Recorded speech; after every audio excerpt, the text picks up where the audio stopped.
menyembunyikan kekuatan aslinya. Somun setiap hari pergi ke sekolah dengan menggunakan tongkat penyangga. Ia melihat para berandalan sedang menundung seorang siswa. Melihat kejadian itu, ia sangat marah dan langsung maju untuk menghentikannya. Karena tidak mengetahui kemampuan sebenarnya dari Somun, para berandalan tidak berani bertindak gegabah. Namun ketika mereka hendak mengambil kembali tas mereka, para siswa yang melihat kejadian tersebut sangat terkejut.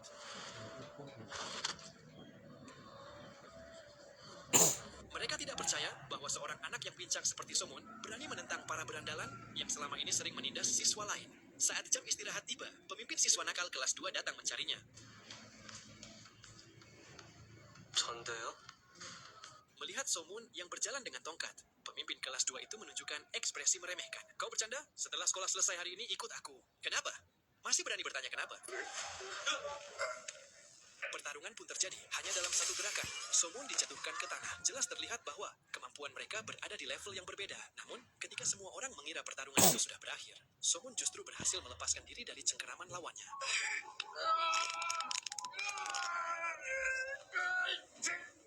Tendangan depan, tendangan sapuan. Dalam hitungan menit, Somun menunjukkan kekuatan ledakan yang luar biasa. Dengan satu pukulan keras, salah satu berandalan langsung tumbang. Melihat kemampuan bertarung Somun yang luar biasa, pemimpin kelas 2 itu mulai merasa takut. Setiap pukulan yang dilayangkan bukanlah untuk melukai para berandalan, melainkan untuk menghentikan perundungan di sekolah.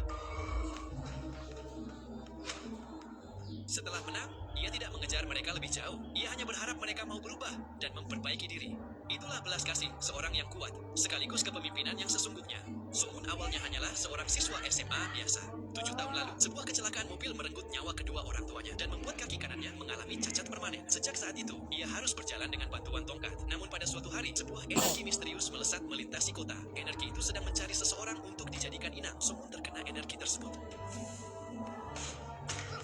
Saat sadar kembali, ia sama sekali tidak tahu apa yang telah terjadi. Namun sesaat kemudian, rambutnya mulai berubah dengan kecepatan yang terlihat jelas oleh mata. Meski terkejut, Somun tidak memahami perubahan yang sedang dialaminya. Malam harinya saat pulang ke rumah, ia masih memikirkan kejadian aneh itu. Ketika sedang kebingungan, ia melihat bintik-bintik hitam muncul di tangannya. Ia mencoba mencucinya dengan air, tetapi tanpa sengaja malah menghancurkan sabun yang sedang dipegangnya. Saat itu Somun belum menyadari bahwa tubuhnya telah mengalami perubahan luar biasa. Keesokan harinya di sekolah, ketika Somun sedang menceritakan keanehan tersebut kepada temannya, Chu Yeon, mereka melihat sahabat mereka, Ung Min, sedang dirundung oleh para berandalan sekolah. Somun langsung maju untuk membantu. Ia meminta para berandalan melepaskan temannya. Namun